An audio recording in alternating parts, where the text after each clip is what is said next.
আজকের ভিডিওতে এই গ্রীষ্মকালে যে সমস্ত চর্মরোগগুলো হয় তার মধ্যে থেকে একটি গুরুত্বপূর্ণ চর্মরোগ সম্পর্কে কিছু তথ্য আপনাদের শেয়ার করব। তো আপনারা দেখতে পাবেন যে এই যে চর্মরোগটি, এই চর্মরোগটির জন্য মাত্র দুটো জিনিস দায়ী হয়।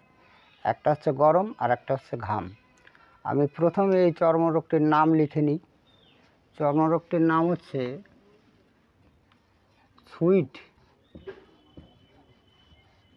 Sweet rash. এটাকে বাংলায় বলা হয় ঘর্ম পিত্তানি।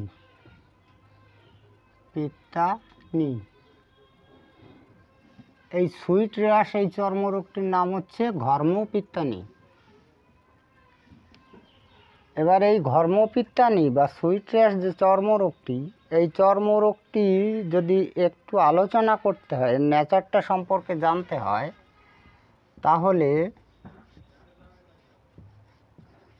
এই গ্রীষ্মকালে যে সমস্ত চর্মরোগগুলো হয় তার একটা চর্মরোগ সম্পর্কে কিছু বলতে হয়।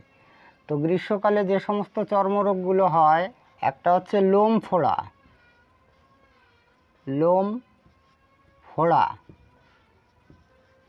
ফোড়া রোগটি আপনারা চেনেন, যেটা এই গ্রীষ্মকালে বেশি হয়। আর একটা হচ্ছে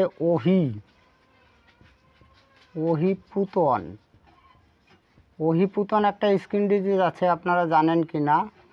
আর একটা হচ্ছে ঘামাসি। এই যে দেখুন, আমি যে তিনটি চর্মরোগ বললাম, এই তিনটি চর্মরোগ এই গ্রীষ্মের সময় বেশি হয়। এই চর্মরোগের জন্য আমাদের যে ঘর্মগ্রন্থি থাকে, সেই ঘর্মগ্রন্থির মুখ বন্ধ হয়ে যায়। মানে এই চর্মরোগের কারণে তো ওই রস নিঃসৃত হয়, সেই রস গিয়ে আমাদের যে ঘর্মগ্রন্থির মুখ থাকে সেই মুখগুলো বন্ধ হয়ে যায়, অটোমেটিক্যালি বন্ধ হয়ে যায়। আর বন্ধ হয়ে গেলে তার থেকে সৃষ্টি হয় প্রদাহ এবং ছোট ছোট ফুসকা ওঠে, লাল লাল ছোট ছোট ফুসকা ওঠে। এই যে চর্মরোগ, এই চর্মরোগকে বলা হয় এই সুইট র্যাশ বা ঘর্মপিত্তানি। তাহলে এই সুইট র্যাশ বা ঘর্মপিত্তানি যে চর্মরোগটি, সেই চর্মরোগটি সম্পর্কে আমরা বিস্তারিত তথ্য জানলাম। আজকের ভিডিওতে এই সুইট র্যাশ বা ঘর্মপিত্তানি চিকিৎসার জন্য আমাদের হোমিওপ্যাথিতে যে রেমেডিগুলো আছে, তার গুরুত্বপূর্ণ তিনটি রেমেডির কিছু লক্ষণ সম্পর্কে বিস্তারিত তথ্য আপনাদের সামনে শেয়ার করব।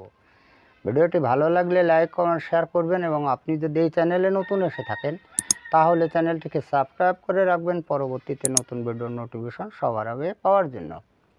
এখন আমি এই যে ঘর্মপিত্তানি এই রোগটি চিকিৎসার জন্য বেছে বেছে তিনটি রেমেডির কিছু লক্ষণ সম্পর্কে আমি তথ্য দেব। আমি আপনাদের রিকোয়েস্ট করব, আপনারা ভিডিওটি না টেনে যদি এগুলো মনোযোগ দিয়ে শোনেন তাহলে সুনিশ্চিতভাবে আপনি রোগীর জন্য ঔষধ খুঁজে পাবেন। আমি নাম্বার 1-এ বলবো, ভীষণভাবে গুরুত্বপূর্ণ একটা রেমেডি, সংক্ষিপ্ত নামগুলো লিখি, ন্যাট্রামিউর। ঠিক আছে, এটা অবশ্যই 30 শক্তি ব্যবহার করতে হবে। এখন এই ন্যাট্রামিউরের রোগীদের ক্ষেত্রে এই ঘর্মপিত্তানির কীরকম লক্ষণগুলো আপনি পাবেন। আপনি দেখতে পারবেন যে স্বচ্ছ বর্ণহীন জলের মতো ফুসকা ওঠে, মানে ছোট ছোট ফুসকা ওঠে। সেই ফুসকাগুলোর মধ্যে জলের মতন পদার্থ থাকে। যে পদার্থটি থাকে সেটা কিন্তু অবশ্যই স্বচ্ছ হয়, সেখানে পুঁজ জন্ম হয় না, স্বচ্ছ হয় বলেই বর্ণহীন হয়। ন্যাট্রামিউরের রোগীদের যে চর্মরোগটি যেখানেই হোক সেখান থেকে কিন্তু রস নিঃসৃত হয়। আর এই ন্যাট্রামিউরের রোগীদের তৈলাক্ত চর্ম, মানে আমরা যেটাকে বলি অয়েল স্কিন, তো ন্যাট্রামিউরের রোগীদের কিন্তু তৈলাক্ত চর্ম অবশ্যই থাকবে। অন্য কোথাও থাকুক বা না থাকুক, এদের মুখমণ্ডলে একটা তৈলাক্ত ভাব অবশ্যই থাকবে, সেটা একবার দেখে নেবেন। অয়েলি স্কিনটা বেশি দেখা যায় মুখের উপরে, ঠিক আছে। তার জন্য এই ন্যাট্রামিউরের রোগীদের মুখমণ্ডল দেখলেই কিন্তু বোঝা যায় যে এ ন্যাট্রামিউরের রোগী। আরও সুন্দর লক্ষণ আছে যে এই ন্যাট্রামিউরের যে স্কিন ডিজিজগুলো এই সিজনে হয় সেগুলো এই হাতের উপরে, মানে 2 হাতের উপরে বেশি হয়। এবং যে জায়গাটি হয় সেই জায়গাটি মনে হয় মৌমাছির চাক। আপনারা মৌমাছির চাকটা দেখেছেন? তো তদ্রূপই দেখা যায় এদের স্কিন ডিজিজগুলো, যে এখন যে স্কিন ডিজিজগুলো হয় ঠিক তদ্রূপই ওই মৌমাছির চাকের মতো দেখা যায়। এখন এই ন্যাট্রামিউর ঔষধটি যদি আপনি ব্যবহার করতে চান তাহলে 30 শক্তি সূক্ষ্ম মাত্রার ডোজ বানিয়ে দিনে 2 বার ব্যবহার করবেন। আপনি সূক্ষ্ম মাত্রায় কীভাবে ডোজ বানাবেন সেটা অবশ্যই এই ভিডিওটির শেষের দিকে বলে দেব। আমি নাম্বার 2তে বলবো ভীষণ গুরুত্বপূর্ণ আর একটা রেমেডি, সেটা হচ্ছে ন্যাট্রাম সালফ। ঠিক আছে, এবার এই ন্যাট্রাম সালফ যদি আপনি ব্যবহার করতে চান তাহলে 30 শক্তি ভালো হয়। তো সব থেকে ভালো হচ্ছে স্কিন ডিজিজ চিকিৎসার জন্য এলএম পোটেন্সি সব থেকে উত্তম। যদি আপনি না পান তাহলে এই সমস্ত শক্তির ঔষধ ব্যবহার করবেন। এখন এই ন্যাট্রাম সালফ রোগীদের ক্ষেত্রে আপনি কোন ধরনের লক্ষণ পাবেন, এখন আমি যে চর্মরোগের কথা বললাম এই চর্মরোগের ক্ষেত্রে আপনি কোন ধরনের লক্ষণ পাবেন। এই যে ন্যাট্রাম মিউর ঔষধের রুগীদের আমি বলেছি কিন্তু প্রথমেই যে ন্যাট্রাম মিউদের রুগীদের যেখানে চর্মরোগ হয় সেখান থেকে রস নিঃসৃত হয়। আমাদের এই ন্যাট্রাম সালফের রুগীদের ক্ষেত্রেও তদ্রূপ। তবে এর সঙ্গে আর একটা বিষয় যোগ হবে, সেটা হচ্ছে কি এই রস নিঃসৃত হওয়ার সঙ্গে সঙ্গে পিত্তের গোলযোগ থাকবে। পিত্তের গোলযোগ থাকলে যে লক্ষণগুলো থাকে সে সম্পর্কে আপনারা জানেন, মানে পিত্তের কোনো অসুবিধা থাকবে। তো হতে পারে মুখ তিক্ত হয়ে থাকা বা পিত্তে কোনো সমস্যা থাকে, পিত্ত পাথরি হতে পারে, মানে পিত্তের কোনো গোলযোগ থাকবে এই ন্যাট্রাম সালফের রুগীদের। এই ন্যাট্রাম সালফের রুগীদের যেখানে যেখানে চর্মরোগ হয় সেখানে মাঝে মধ্যে লাল বর্ণ হয়ে যায় এবং সেখানে চুলকাতেও পারে এবং সেখান থেকে ছালও কিন্তু উঠে যেতে পারে। সুতরাং ন্যাট্রাম সালফের রুগীকে চিনে নিতে আপনার অসুবিধা হয় না। তথাপি যদি আপনি কোনো রেমেডি সম্পর্কে বিস্তারিত তথ্য জানতে চান, এই ন্যাট্রাম মিউর বা ন্যাট্রাম সাল বা এর পরবর্তীতে যে রেমেডিগুলো বলবো সব রেমেডিগুলোর ভিডিও এই চ্যানেলের মধ্যেই আছে, আপনি চাইলে সেই ভিডিওগুলো দেখে নিতে পারেন। এখন এই ন্যাট্রাম সালফ ঔষধটি যদি আপনি ব্যবহার করতে চান তাহলে এই ন্যাট্রাম মিউরের মতোই ডোজ ব্যবহার করতে হবে, মানে সূক্ষ্ম মাত্রায় ডোজ বানিয়ে দিনে 2 বার ব্যবহার করবেন। আমি সর্বশেষে বলি ভীষণ গুরুত্বপূর্ণ একটা রেমেডি, সেটা হচ্ছে ফেরাম ফস পি লিখি, ঠিক আছে।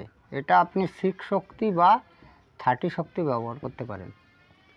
এখন এই ফেরাম ফসের রোগীদের চর্মরোগে আপনি কোন ধরনের লক্ষণ দেখতে পাবেন। এই ফেরাম ফসের রোগীদের চর্মরোগের আক্রান্ত স্থানটি লাল বর্ণ হবে, উত্তপ্ত হবে এবং ফোলাবাবু থাকবে। আমি 3টি বিষয় বলেছি, কিন্তু এগুলো খেয়াল করে রাখতে হবে আপনাকে। আর মাঝে মধ্যে কিন্তু সেখানে পেইনও হতে পারে, বেদনাও হতে পারে। তো ফেরাম ফসের রুগীদের এই চর্মরোগগুলো একটা বিশেষ অবস্থায় প্রয়োজন হয়। তখন হচ্ছে যখন রুগী এই চর্মরোগের কারণের জন্য ফোলা ফোলা ভাব এসে যায় এবং লাল টকটকে হয়ে যায়, জায়গাটি গরম হয়ে যায়, সেই অবস্থায় যদি আপনি ফেরাম ফস প্রয়োগ করেন তাহলে রুগী কিন্তু সহজে আরোগ্যের দিকে এগিয়ে যায়। এখন এই ফেরাম ফস যদি আপনি ব্যবহার করতে চান 6 শক্তিও ব্যবহার করতে পারেন, আবার 30 শক্তিও ব্যবহার করতে পারেন। যদি আপনি 6 শক্তি ব্যবহার করেন সূক্ষ্ম মাত্রায় ডোজ বানিয়ে দিনে 3 বার, আর যদি 30 শক্তি ব্যবহার করেন সূক্ষ্ম মাত্রায় ডোজ বানিয়ে দিনে 2 বার ব্যবহার করবেন। এখন আপনি সূক্ষ্ম মাত্রায় ডোজটা কীভাবে বানাবেন, হ্যানিম্যানীয় নীতি অনুসারে আপনি যদি সূক্ষ্ম মাত্রায় ডোজটা বানাতে চান আপনাকে নিতে হবে 500 ml ড্রিঙ্কিং ওয়াটার। এই 500 ml ড্রিঙ্কিং ওয়াটারের মধ্যে কয়েক ফোঁটা আরএস দিয়ে নিতে হবে, রেকটিফাইড স্পিরিট। এবার দেওয়ার পরে আপনার নির্বাচিত ঔষধ, মানে এই ঔষধের মধ্যে যে কোনো একটি, এর দিতে হবে 1 ড্রপ। এবার 1 ড্রপ দেওয়ার পরে এটাকে ঝেঁকে ভালো করে মিশিয়ে নিতে হবে। এখান থেকে চা চামচের যদি আপনি 2 চামচ করে খাওয়ান তাহলে মোটামুটি সূক্ষ্ম মাত্রায় ডোজ হয়ে যাবে। যাই হোক, আজকে এই পর্যন্তই। খুব তাড়াতাড়ি ফিরে আসবো নতুন গুরুত্বপূর্ণ বিষয়বস্তুর ভিডিও নিয়ে। দেখা হচ্ছে নেক্সট ভিডিওতে। ততক্ষণ আপনারা ভালো ও সুস্থ থাকুন। জয় হ্যানিম্যান, জয় হোমিওপ্যাথ।